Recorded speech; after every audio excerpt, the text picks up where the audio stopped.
দেখেন এই ছাত্ররাই হচ্ছে প্রকৃত দেশপ্রেমিক।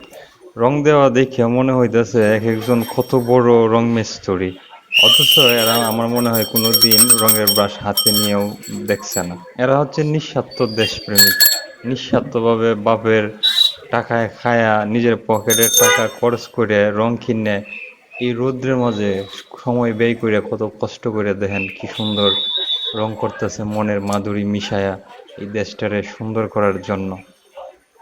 আরও অনেক শিক্ষার্থীরা আছে যারা হচ্ছে ময়লা পরিষ্কার করতেছে রাস্তাঘাট। যুগে যুগেই কিন্তু এই শিক্ষার্থীরা এই দেশটারে বাঁচায় রাখছে, এই দেশটারে বাঁচাইছে, এই দেশের হয়ে লড়ছে। অথচ দেখেন কিছু দল আইসা অমুক দল তমুক দল লুটপাট বড়লোক হওয়ার জন্য টাকা কামানোর জন্য অস্থির হয়ে পড়ে।